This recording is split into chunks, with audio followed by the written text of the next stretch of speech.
Bueno, hoy tengo el gusto de presentaros a Óscar Uceda Márquez. Óscar Uceda es licenciado en Historia por la Universidad de Lérida, es presidente de Historiadores de Cataluña y miembro del Consell Social de dicha universidad más conocida como la UDL. Asimismo, es autor de varios libros relativos a la historia militar de Lérida, que es su ciudad natal. Recientemente ha sido nombrado embajador de la marca Ejército, título honorífico concedido por las Fuerzas Armadas a miembros de la sociedad civil, con el propósito de que promocionen, hagan campaña y den a conocer la importancia de su papel dentro de nuestra sociedad. Se trata de un proyecto relativamente nuevo, que a lo mejor nos puedes dar noticia, al que Óscar tiene mucho que aportar gracias a su cultura y sus conocimientos. La singular vida de Claudio López Bru, que es este libro que está a disposición de todos, es otro de sus títulos, que es una biografía sobre el segundo marqués de Comillas, que tuve el gusto de presentar el pasado mes de agosto en Comillas. Y está aquí a disposición del que lo quiera adquirir, Y además es una lectura que os recomiendo porque es amena y tiene mucho interés, Su último libro, que es esto, está ya disponible en librerías, y es este, Cataluña, la historia que no fue, y este ya se puede adquirir en las librerías de Barcelona. Y entonces, bueno, el tema sobre el que hoy viene a hablarnos, ya lo habéis visto, es sobre la transición del castillo a la fortaleza moderna en Lérida, que insisto que es su ciudad, que de ahí vienes, ¿no? Justo, y perdonen y disculpen el retraso, pero no estoy acostumbrado a este tráfico, mi ciudad es mucho más tranquilo y hemos tardado 1 hora en llegar aquí desde una punta a la otra de Barcelona. Pero bueno, te dejo la palabra, que tú eres el importante. No, para nada. Muchas gracias.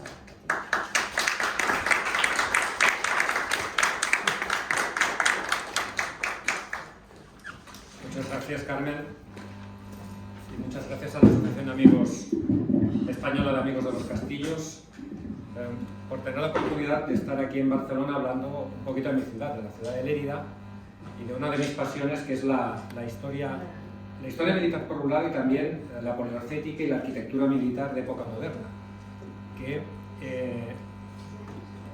prácticamente cuando empecé a salir de la carrera, empecé a escribir y a interesarme por publicar.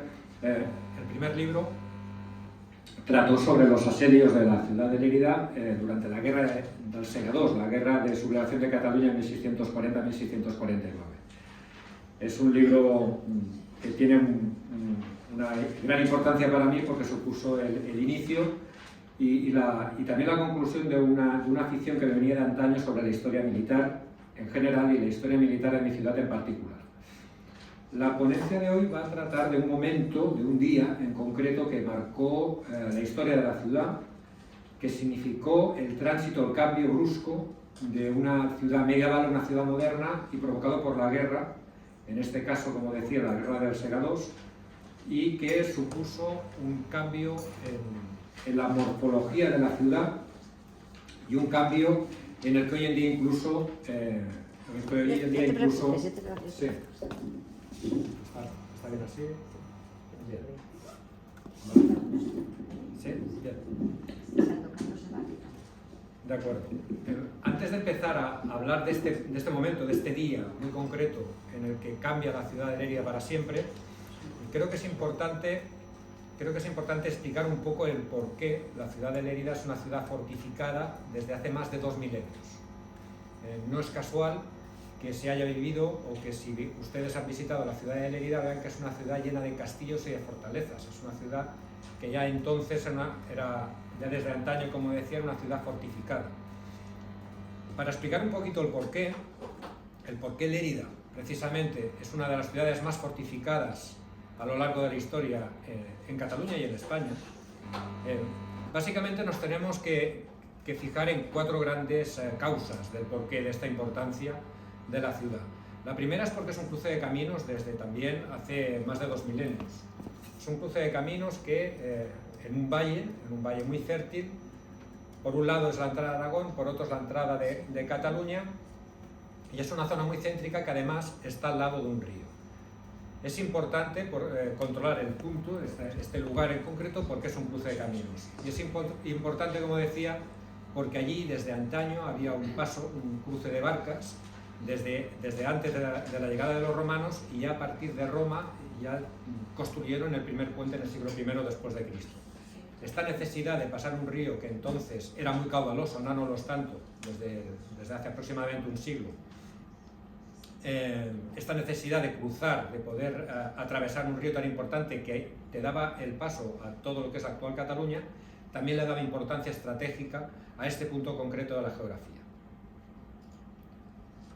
Otro punto muy importante que normalmente pasa desapercibido es que es una rica zona agrícola. Hasta hace relativamente pocas décadas, todos los ejércitos en campaña se alimentaban sobre la marcha, sobre el terreno. Cualquier general que se preciara que tuviera que iniciar una campaña militar tenía que escoger una zona donde sus soldados, sobre todo, pudieran hibernar o pudieran estar acampados durante mucho tiempo sin tener problemas de alimentación. Es decir, tenían que ser zonas agrícolas ricas y más o menos calculaban el tamaño de sus ejércitos por la capacidad que tenía el territorio donde se tenían que alojar. En el caso de Lérida, al venir también de antaño de ser una zona agrícola rica, tenemos ejemplos, o hemos sido campo de batalla de prácticamente los ejércitos más importantes o más conocidos de la historia o de generales de la talla de Julio César, al príncipe de Condé, pasando por el mariscal Suchet, etcétera, etcétera. Esta característica de la ciudad, pues por un lado, digamos que ha significado una maldición sobre la ciudad, ya que a lo largo de los siglos ha sido objeto de deseo por parte de los ejércitos que a lo largo de los siglos han ido pasando por estas tierras. Y el último punto es ya más concreto sobre el por qué exactamente en este punto, en la ciudad de Lérida, y es porque, como comentaba antes, estamos en un llano enorme, rico, como comentaba agrícolamente hablando, y con dos colinas justo al lado de este paso del río que permiten dominar todo el territorio. Si se dominan estos dos promontorios, estos dos turós que llamamos allá, el turó de la Seu Vella, el turó de Gardeño, la colina de la Seu Vella, la colina de Gardeny, son puntos magníficos para poder controlar todo el territorio. Si han tenido la oportunidad de visitar mi ciudad y subir al campanario de la Seu Vella, verán que en un día claro se puede ver hasta el Pirineo. La vista es fantástica, el dominio de la zona es absoluto si se controlan estos dos puntos. Y esta sería la razón también del por qué estas dos colinas han sido las que se han ido fortificando a lo largo de los siglos. Antes de entrar, como decía, en este punto de 1641 en concreto, he hecho un pequeño recorrido de cómo se ha ido fortificando a lo largo de los siglos este territorio. En primer lugar, de época ibera consta de que había fortificación, consta además que los romanos calificaban a la ciudad de Ilerda o de Iltirta, como la denominaban los ilerdenses, los iberos, la llaman Oppidum, es decir, era una ciudad fortificada, aunque apenas quedan restos de época ibera en la ciudad de Lérida. Prácticamente seguro está donde tenemos ahora la catedral, por eso seguramente deben estar debajo de la actual catedral, pero como ejemplo de cómo eran estas fortificaciones, en este caso iberas, este yacimiento de aquí es un yacimiento muy cercano a la ciudad de Lérida, en Arbeca, es el yacimiento dels Vilars. A vista de pájaro de cómo están las excavaciones hoy en día, son excavaciones que llevan ya 40 años y en el que tuve la suerte de participar en el año 98, si no recuerdo mal, no, peor, 89, y como ven es una especie de fortaleza con su foso y también destinada a la defensa de un territorio agrícola, ¿no? Pues posiblemente, no lo sabemos, tal vez la ciudad de Iltirda que se encontraría a los romanos fuera parecida a lo que sería el núcleo del Vilar, que era un núcleo bastante más pequeño seguro de lo que era la ciudad. En época romana sí que quedan algunos vestigios en la parte alta de la ciudad, pero muy pocos. También, como podéis observar, como pueden observar, en la zona del foro y de la ciudad romana, sobre todo de la parte más importante de la ciudad, es donde ahora se está ubicando la Seu Vella. Y también podemos ver en esta infografía, en esta reconstrucción que se acaba de publicar hace muy poquitos días y que acaban de realizar unos técnicos, creo que son de una empresa de Barcelona. Aquí pueden ver ya el estado, a vista de pájaro, de cómo era la ciudad aproximadamente de Ilerda, desde el año 195, en que cayó en poder de los romanos tras derrotar a Irineo y Mandonio, hasta aquí lo fechamos en el 476 como la fecha en que cayó el Imperio Romano de Occidente. Ya es una ciudad también donde ya tiene un perímetro fortificado y amurallado y ya se ha construido el puente que sería tan importante a lo largo de la historia. Pasamos rápidamente al periodo andalusí del 714, en que cae la ciudad de Ilerda, pasándose a denominar Medina Larida, hasta el 1149, en que cae en poder de los cristianos. Es aquí donde se empieza a construir ya castillos, sobre todo en la zona alta de la ciudad, justo detrás de donde está la Seu Vella y justo donde está ahora el castillo, el palacio también de la Suda, o lo que resta del palacio de la Suda, que se llama así por su origen musulmán, pero que, como veremos más adelante, lo que queda de su estado actual es de periodo gótico. Esta sería una reconstrucción de cómo cómo era el castillo del rey en la colina, en la roca sobirana, es la roca más alta, el punto más alto en el turó de la Seu Vella, con una torre del homenaje exterior, la torre de los judíos, y una serie de torres perimetrales con una pequeña iglesia en una de las esquinas y un patio interior. Este edificio pervivió más o menos en el estado que vemos en esta reconstrucción hasta 1812, en que fue volado, se utilizaba entonces como polvorín y fue volado por un patriota llamado Rabassa durante la ocupación francesa, en un intento de hacer o de facilitar la toma de la ciudad por parte de las fuerzas españolas que estaban en el exterior, que salió bastante mal, y lo que provocó en realidad es la destrucción prácticamente del 60% del castillo de la Suda.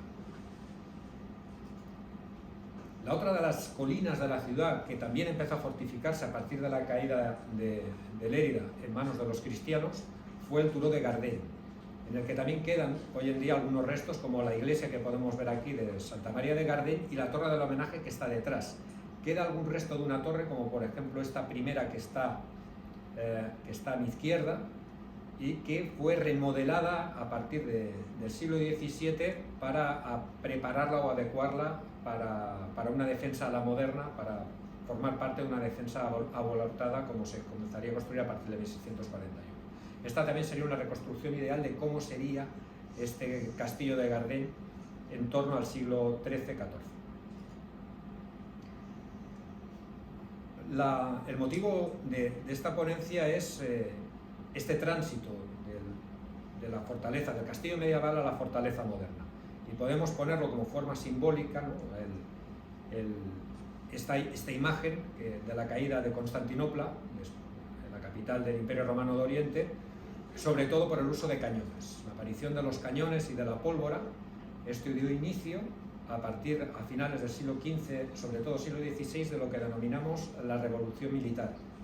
Una serie de cambios en la manera de hacer la guerra, en la manera de organizar los ejércitos y en la manera de asediar una plaza y en la manera también de defenderla. La pólvora significa, y la aparición de los cañones, significa que las antiguas murallas medievales son incapaces de resistir un cañonazo de una pieza de artillería de principios del siglo XVI. Son mucho más frágiles y todo lo que se había construido hasta entonces como una herramienta, como una arquitectura defensiva útil, deja de serlo en cuestión de muy poquitas décadas, a medida que va avanzando sobre todo la calidad y el tamaño de los cañones.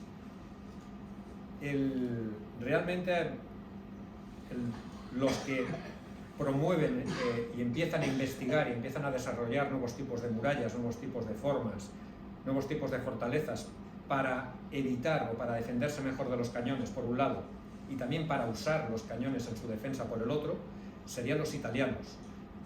Una obra, digamos, que podríamos denominar que es la primera, ¿no?, que empieza a investigar o empieza a darse cuenta que los cañones van a cambiar la forma de los castillos, que esos castillos ya van a dejar de serlo y se va a tener que construir otra cosa para poder resistir su fuerza, sería la publicación en 1452 del De Re Edificatoria de Leon Battista Alberti. Esta obra es la que empieza a marcar las pautas, empieza a marcar cómo tendrían que ser estas nuevas fortalezas y cómo podrían ser más eficaces para resistir esta nueva arma que se está extendiendo por toda Europa sobre todo. Hay un primer proyecto con un arquitecto llamado Filarete en 1495 que trabajaba para los Sforza, el plano de una ciudad modélica típica del Renacimiento llamada Esforcinda, y la ciudad de Esforcinda ya tiene a vista de pájaro esta imagen geométrica característica de lo que serían las fortalezas de traza moderna, de traza italiana, o más adelante las que se conocerían como de tipo Vauban, ¿no? Pero esta primera idea de formas geométricas para construir las nuevas fortalezas saldría de esta obra de 1495, de este proyecto de Filarete. A efectos prácticos, tal vez el punto de inflexión tuvo lugar durante el asedio de Pisa en el año 1500, cuando durante la invasión francesa y atacando la ciudad de Pisa, las fortificaciones exteriores, las murallas exteriores de origen medieval, resistieron muy poco a los cañones, que eran cañones para entendernos, de último modelo que llevaba el ejército francés, pero las retiradas que construyeron después de terraplén resultaron mucho más prácticas a la hora de defenderse de estos cañones, y de hecho los pisanos consiguieron rechazar la invasión francesa gracias a estas fortificaciones de terraplén que se construyeron detrás de las murallas medievales, que no consiguieron aguantar. Y a partir de este momento se empezó a tomar en serio, se empezó a construir ya pensando sobre todo en cómo resistir estas piezas de artillería. En el caso español, tal vez la primera obra de transición la encontraríamos muy cerca de aquí, en la fortaleza de Salses, que ahora está cerca de Perpiñán y pertenece a Francia, una obra de Francisco Ramírez López de 1497. El Salses de hoy en día, si han tenido oportunidad de visitarlo, ya está muy reformado por una rehabilitación, por una reforma que realizó Vauban mucho más tarde, pero aunque no era tan moderno, por decirlo así entre comillas, como lo vemos hoy en día, ya presentaba algunas formas de lo que acabaría siendo una fortaleza moderna en el futuro. Ya pasando, una vez hecha esta rápida explicación del porqué, ¿no? Del por qué se cambia, por qué estos castillos medievales ya entran en desuso, ya son obsoletos y se necesita algo nuevo, pasamos al caso leridano. En Lérida realmente no habíamos tenido necesidad, desde la Edad Media, prácticamente desde del asedio durante la Guerra Civil Catalana de 1462,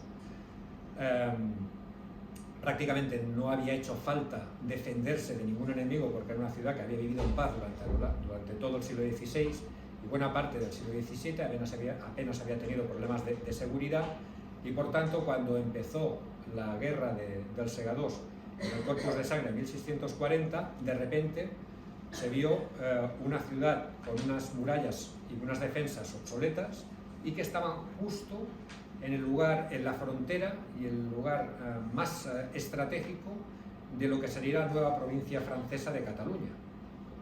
Porque, como sabrán, a principios del año 41, la Diputación del General juró fidelidad como conde de Barcelona al rey Luis XIII. Al cambiar las tornas, la ciudad de Lérida y el ayuntamiento en mi ciudad se llama La Paería, pasó de negociar o de estar en contacto con la monarquía hispánica a estar en contacto con la monarquía francesa, y de repente aparecieron por mi ciudad dos ingenieros enviados por el cardenal Richelieu con la misión de analizar el estado de las defensas de la ciudad y mirar cómo podía mejorarlas, planteando que sería el puntal de la defensa francesa de sus nuevos territorios ante la inevitable contraataque que vendría por parte de la monarquía española. Esta sería una lucha primero política, porque estas nuevas autoridades francesas no fueron bien recibidas en la ciudad de Lérida. La ciudad de Lérida siempre, su oligarquía, había tenido muchos contactos en Aragón. Esta rebelión, sobre todo, sí que había tenido mucha aceptación en el norte de Cataluña, pero pilló a contrapié a las autoridades locales y digamos que acogieron con poco entusiasmo a las nuevas autoridades francesas, sobre todo porque planteaban la fortificación a la moderna del Turó, de la colina de la Seu Vella, y eso significaba nada más y nada menos que la destrucción del barrio noble de la ciudad, del barrio de la Suma. Prácticamente la mayor parte de los grandes palacios de las oligarquías locales, de los Moncada, por ejemplo, pues acabaron arrasados precisamente porque en el diseño de esta nueva fortaleza tenían que arrasar con toda la parte alta para construir en su lugar estos grandes baluartes que tendrían que hacer de Lérida una ciudad inexpugnable, ¿no? La capital, digamos, que tenía que frenar a los ejércitos españoles que vendrían desde Aragón. esta decisión de construir esta fortaleza se aprobó en Consejo General, en reunión del Ayuntamiento de Lérida, el 24 de octubre de 1641. Esta fecha es la clave, porque además es una fecha que, pese a que duela, se aprobó en el Pleno del Ayuntamiento de Lérida, es la que marca el principio del fin de la Lérida medieval y el principio de esta Lérida moderna hiperfortificada. El primer problema que se encontraron Sant Pol y Sant Cler, aparte de la destrucción y de la limpieza de este turó, de esta colina, para poder construir ahí la fortaleza, y la destrucción también de los conventos de extrarradio de la ciudad, de los conventos de Jesús, convento de San Francisco y de Predicadores, que eran grandes obras del gótico y que se arrasaron para despejar el tiro de la artillería defensiva, se encontraron con el primer problema: qué hacer con ese terreno, qué tipo de fortaleza se podía construir allí. Básicamente hay dos modelos de fortaleza moderna, el regular y el irregular. Arriba tenemos un pequeño dibujo, una pequeña ilustración de cómo era el regular, visto desde el aire es una forma geográfica perfecta, mientras que lo irregular, pese a que lo forman formas también rectas y baluartes y todo este tipo de construcciones que característicos de las fortalezas modernas, tiene una forma irregular. Esto significa, y es lo que se encontraron en Lérida, que la colina era la que mandaba sobre la fortaleza. La fortaleza se tuvo que adaptar a la orografía del terreno, porque ya de por sí esa colina ya representaba una fortaleza, un punto fuerte, fácilmente defendible, por lo que lo lógico era adaptarse a esta orografía e ir construyendo estos nuevos baluartes, estas nuevas cortinas, adaptándose a lo que ya se encontraron, a estos pequeños promontorios, estas pequeñas rocas que se encontraron. Aquí tenemos el primero de los diseños de Sant Cler, de 1641, donde en la parte, ven que está el perímetro de la ciudad es una forma como de huella, si se fijan, como una huella de un pie, y en la parte alta es donde está la Seu Vella, y rodeándola estos baluartes que ya vemos que empezó a dibujar Sant Cler. Esto simplemente es un proyecto, no es lo que se haría después. Después ya veremos un poquito qué se pudo hacer realmente. En principio se plantea el proyecto, se envía a París y se aprueba, pero tenemos que recordar que estaban en guerra. Tenemos que recordar también que aún no habían limpiado la zona, tenían que desmontarlo, y que después, por ese peligro de ataque por parte del ejército español, se tenía que construir y rápido y de forma lo más inteligente posible para cerrar esos puntos frágiles de la defensa de la ciudad de forma prioritaria. Es decir, se construiría no lo más lógico, sino que se iría construyendo para ir defendiéndose sobre aquellos puntos más débiles de la defensa de la ciudad. El segundo de los proyectos que vemos aquí es un proyecto también muy complejo, donde ya empieza a tomar forma alguna de lo que sería en el futuro el castillo de Lérida. Aquí se parece mucho, en parte, de lo que se acabaría construyendo un siglo después, prácticamente. Pero estos primeros retazos de lo que se tenía que construir se fue trabajando un poquito, como decíamos, sobre la necesidad, ¿no?, de lo real y lo imaginado, ¿no? Aquí se ve donde pone A es donde está la Seu Vella, y arriba, justo encima de la Seu Vella, donde pone E es donde está el castillo de la Suda. Insisto que todo esto son proyectos, al igual que los proyectos también de fortificación del antiguo castillo que habíamos visto templario. Me he olvidado antes de decir que ese castillo perteneció a los templarios hasta su desaparición, también para fortificar esta colina a la moderna y prepararla para resistir ataques con artillería moderna.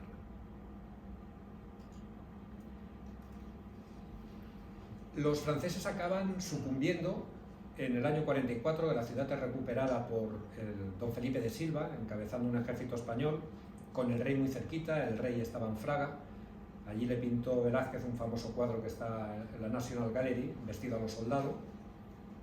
Consiguió entrar en la ciudad. Antes de la caída de la ciudad, la oligarquía local en la Paería se levantó en armas contra los franceses, para que vean un poquito cómo estaba el ambiente, y entró bajo palio. De hecho, no fue una entrada, la ciudad, los franceses capitularon y se fueron, y fue recibido el rey por todo lo alto, entrando bajo palio por la ciudad, y el palio portado por los 4 paeres de la ciudad. Más o menos aquí es la imagen de lo que se encontró el ejército español una vez tomada la ciudad.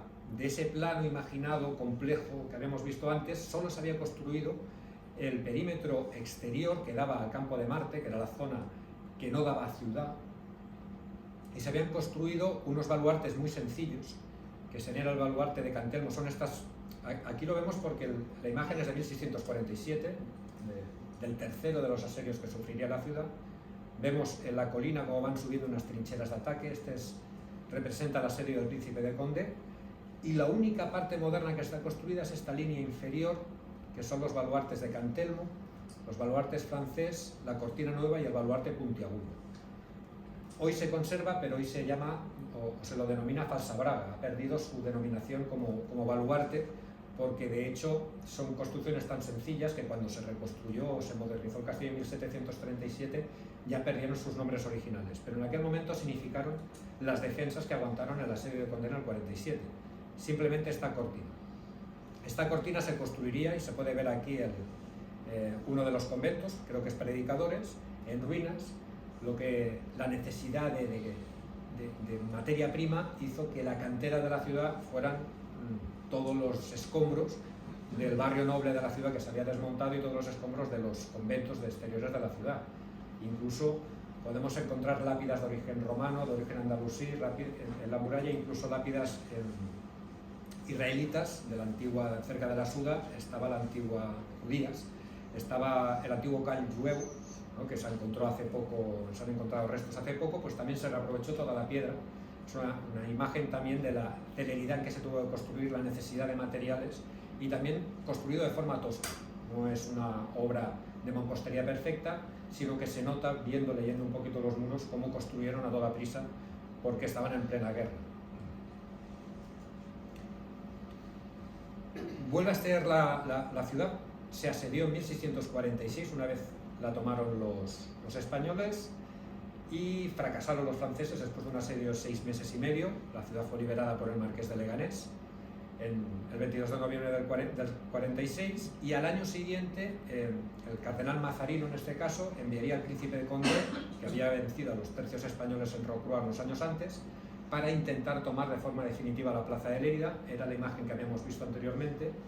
Él intentó asaltarla, no intentó asediarla por hambre como hizo Harcourt en el 46, sino que intentó asaltarla y tuvo que retirarse después de sufrir unas bajas tremendas a manos de la defensa de los tercios españoles al mando del general Brito. El general Brito resistió el primer asedio de 6 meses y medio y resistió los asaltos en el año 47.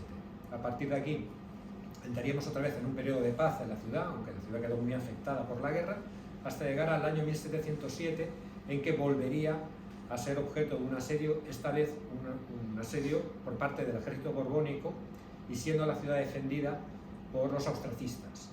En este caso, este plano que vemos aquí es un plano holandés, donde se ve el estado de las defensas en 1707.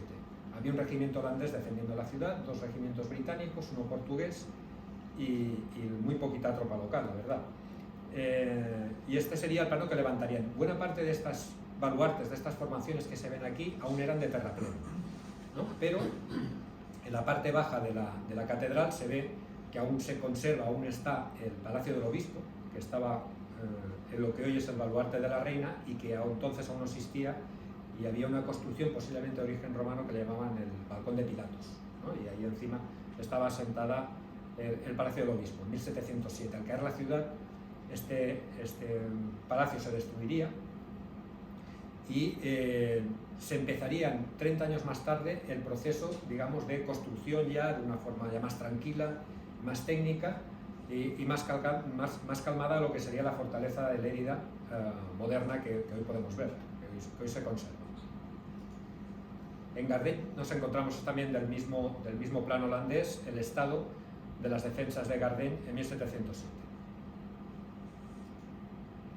Y ya es la gran reforma de 1737. Ya vemos un plano mucho más ilustrado, mucho más perfecto, mucho más bien realizado, y realmente sí sería exactamente como quedaría la fortaleza de Lérida prácticamente hasta nuestros días. Habría alguna ampliación más en torno a mediados del siglo XIX, pero prácticamente el castell de Lérida, que le llamamos ahí, el castell, sería esto, salvo en el caso, arriba ven como la Seu Vella, que sería transformada a partir de 1707 en cuartel.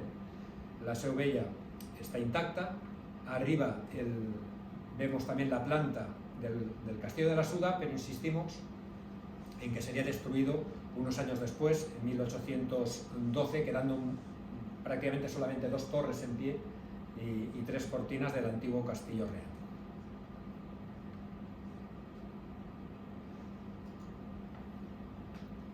Aquí hay alguna imagen para poderlo ver en su estado actual. Indicar también, a diferencia de la fortaleza del castillo medieval, una de las diferencias, aparte de estas formas geométricas que estábamos hablando, es el uso de muro ataluzado. El muro ataluzado permite resistir mejor el impacto de un proyectil de artillería de forma directa. Los proyectiles de artillería en aquel entonces eran esferas metálicas. Por fuerza, simplemente por energía cinética, lo que hacían es golpear continuamente sobre un punto durante varios días hasta que se abría brecha. Si estábamos hablando de un muro, aunque fuera de piedra y relativamente delgado, acababan fragmentándolo, acababa destruyéndose de forma relativamente sencilla. Y en el caso del muro ataluzado, no solamente está pendiente, ayudaba a resistir mejor el impacto de la bala de cañón, sino que además detrás estaban llenos de tierra, estaban terraplenados. Teníamos, en el caso podemos ver estos muros del Castillo de Lérida, son muros realmente muy gruesos que amortiguaban estos impactos de proyectiles. Por eso estas formas, por eso son mucho más grandes los castillos, y por eso tienen este diseño también más bajo, no son torres tan altas. Aquí la torre desaparece, se sustituye por baluartes que están a la misma altura de las cortinas y mucho más bajos. No hace falta construir tan arriba, es preferible construir bajo. De hecho, en el caso del asedio de Lérida en 1647 se atacó desde una parte inferior, y el problema que tuvo el príncipe de Condé es que le quedaban demasiado altos los disparos de artillería y solo pudo abrir brecha por la parte alta del muro. Los 2-3 metros inferiores quedaron intactos porque no tenía tiro, no lo tenía a vista, y eso supuso que no pudo hacer una brecha practicable, que se le llamaba entonces. Al no tener una brecha practicable fácil para ser asaltada por los granaderos, pues tuvo que desistir, entre otras cosas porque al intentar, después lo veremos, esta es una imagen donde se ve el baluarte de la Asunción, el baluarte del rey, al lado del campanario de la Seu Vella, y se ve al lado lo que queda del Castillo de la Suda. El Castillo de la Suda sufrió otro percance en el año 36, creo recordar, 37, durante la Guerra Civil, porque lo que restaba de él también fue utilizado como polvorín durante la Guerra Civil y también estalló, de forma, no se sabe si fortuita o como en la otra ocasión fue provocada. Aquí otra imagen aérea de cómo es el castillo actualmente, con la media luna que protege el puente de acceso al castillo principal, a la ciudadela, cómo está construido en diferentes alturas también para ir protegiéndose e ir cruzando el tiro, como estas troneras, que es otra de las características de la fortaleza moderna, estas oberturas para proteger a los cañones, para poder instalar cañones de defensa, y que estos cañones estén bien protegidos y puedan tener un arco de tiro bastante aceptable. Por esto tiene estas oberturas, para que puedas mover el cañón para poder apuntar, y por el otro lado resulta muy difícil desmontar la pieza con un tiro de contrabatería. Esta es la vista desde Campo de Marte, desde la zona donde atacó Condé, y la parte baja es este primer muro que veíamos antes en aquel grabado del año 47, el que intentó asaltar Condé desde abajo. Como decía, los tiros se quedaron altos y solamente pudo destruir la parte superior de la muralla, no quedaba una brecha practicable, pero también intentó otra forma de atacar una muralla, una fortaleza, que también venía de época clásica, que es la mina. Intentar cavar una mina, cavar un túnel, llegar al cimiento de la muralla, en este caso poner explosivos y hacerlo estallar, y así hundir el muro y poder asaltar la zona. Hubiera podido funcionar a no ser de que esta fortaleza, este castillo de Lleida, está asentado sobre roca viva. El problema que se encontró tanto él como el duque de Orleans en 1707 es que le costaba muchísimo a sus ingenieros, a sus mineros, abrir agujero, abrir boquete para poder llegar en un tiempo más o menos razonable debajo de las defensas, y tuvo que desistir. aparte de que evidentemente buena parte de los esfuerzos de los defensores estaba en atacar a estos mineros y en combatir a estos mineros.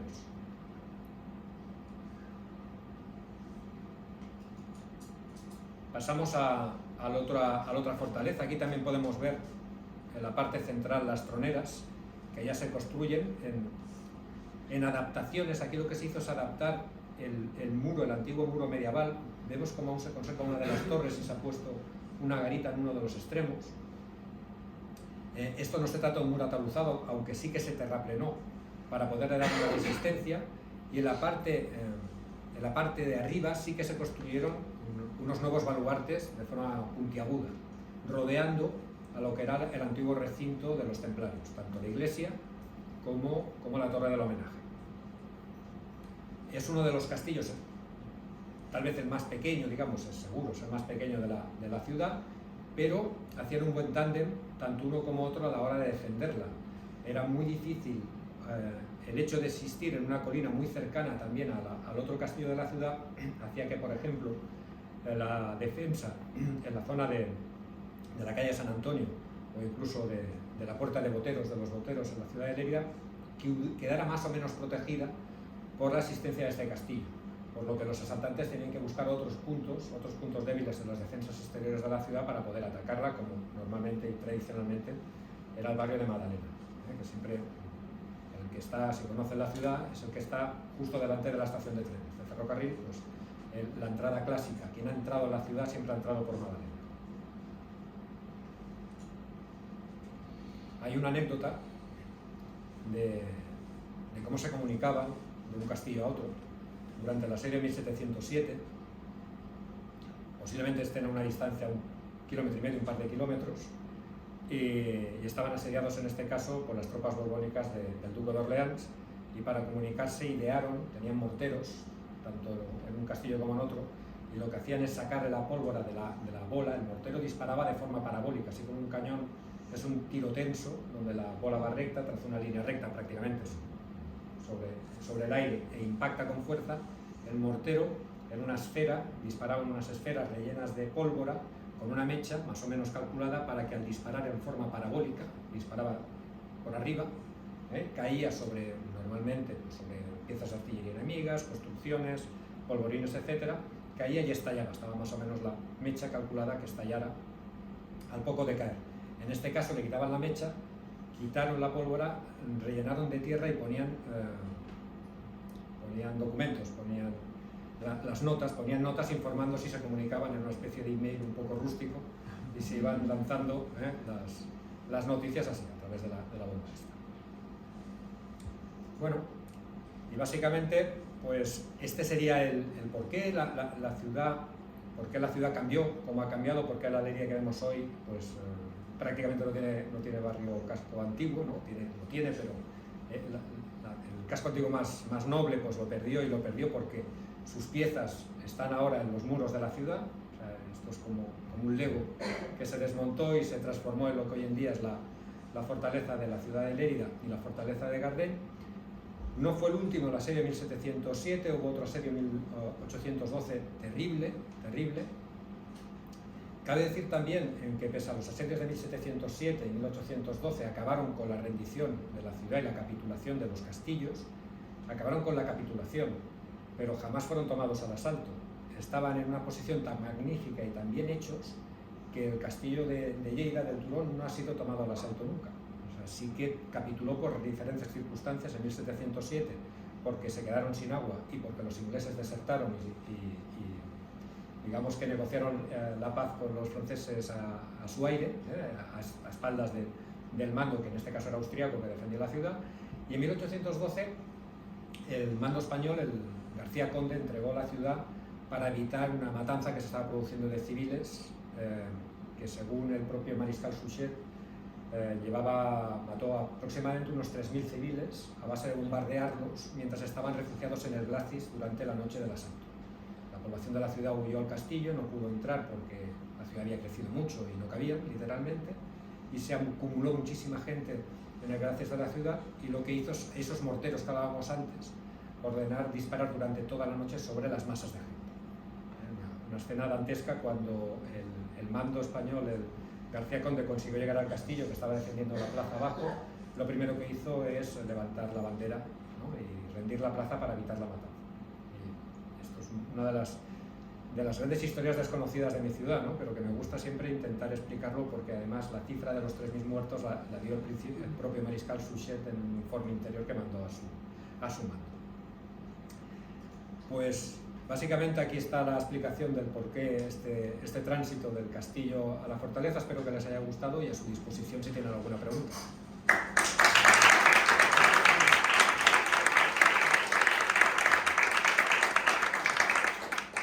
Felicidades por la estupenda conferencia. Realmente ha sido durante todas las épocas una evolución arquitectónica compleja, ¿no? El tipo Ciudadela, ¿no? O sea, ha sido viniendo de Barcelona, ha pasado el río, a la mano izquierda hay como un pequeño castillo, ¿no? Es como es una torre de vigilancia, ¿no? O sea, No, esto es el Tosal de Moradilla. El Tosal de Moradilla. El Tosal de es Moradilla es una atalaya. ¿no? Es una atalaya que se ha arreglado un poquito no hace mucho. Sí. Además ahí fue muy famosa la ciudad porque en los 50 se filmó una película, cosa muy rara, que era La Fiel Infantería o algo así. Y se fue muy famoso porque la batalla, digamos, se filmó allí. ¿Y de qué época es? Yo diría que debe ser, no lo sé seguro, no quisiera cometer un error, pero Lo he visto de paso, ¿no? ¿Lo ves? yo diría que estaríamos hablando del 13 o 14. Sí, sí. Digo. Permite, quería aportar una anécdota. Sí. Pienso que no tiene más importancia, pero la Navidad y fin de año de 1972 ocurrió algo importante en el castillo de Gardeny. Se lo diré. Sí, sí. Yo fui oficial de guardia, yo estaba allí destacado con el regimiento de artillería de campaña. Varios meses estuvimos allí en Gardeny y fui oficial al mando de... En la división Urgel. Bueno, mi Yo suegro... pasé en un cuerpo de guardia esperando que no sucediera nada. Después, ahora ya no hay guarnición. No. Me dijeron, porque yo no puedo estar allí arriba nunca, que han puesto discotecas, bares, no sé qué. Ahí sí. Bueno, la discoteca está cerrada. Una historia muy sórdida, pero está cerrada y sí que hay un parque tecnológico. Esto sí que funciona bien, ¿no? El parque tecnológico, la verdad, es uno de los grandes desconocidos también de la ciudad y que ha dignificado la zona. En cuanto a Gardeny, por ejemplo, como anécdota también, pues ahora, bueno, el siglo pasado, a finales del siglo pasado, cuando escribimos el primer libro, uno de los restos que había justo al lado del castillo era lo que quedaba de un tanque ruso, un T-26, de la Guerra Civil Española. Y lamentablemente, cuando el ejército lo vendió y lo compró el ayuntamiento, creo, y se empezó a construir, aquello desapareció, un tanque desapareció. Y mi lucha ha sido preguntar por activa y por pasiva dónde está el tanque y no ha habido manera. Y es una pena porque después, haciendo una pequeña introducción para unos diarios que aún no están editados, una amiga que me pidió que escribiera una pequeña introducción para los diarios de su padre, que había encontrado, que estuvo en Lérida cuando tenía 14 añitos, durante la Guerra Civil. Él explicó lo que le pasó y estaba justamente en Gardeny cuando las fuerzas del Ejército Nacional atacaron a las fuerzas republicanas que estaban defendiendo la posición. Y allí en Gardeny fortificaron los republicanos la posición y la defendieron con 3 tanques T-26. Y de esos 3 tanques, uno pudo escapar y 2 fueron destruidos por los legionarios que asaltaron la posición. Hubo una serie de contraataques, una lucha durísima en la zona del castillo. Y esto lo aprendí después, o sea, lo descubrí después para hacer este pequeño trabajo, que siempre he lamentado, pues aquel tanque, ¿no?, que se quedó allí durante décadas y décadas y décadas, pues a saber dónde está, pero también para mover aquello que debería ser por 10 toneladas de hierro, pues es complicado, pero sí. En Gardeny ahora, lamentablemente, ya no... Bueno, mi suegro estuvo en Gardeny y estuvo comandando el batallón de ingenieros, si no recuerdo mal, ¿no? El batallón de ingenieros. Y mi señora estuvo viviendo allí. Estuvo viviendo una larga temporada en Gardeny. Y sí, a mí me tocó una cosa más rara. A mí me tocó la Bibli en Marina, la Armada y en Ciudad Real. Eso es para escribir otros libros. Busquen el mar en Ciudad Real, no lo encontrarán. Pero, sí, pero ahí estaba. Allí la Armada tenía impuestos. ¿Alguna pregunta más? No sé si alguien de los... si nos estáis siguiendo.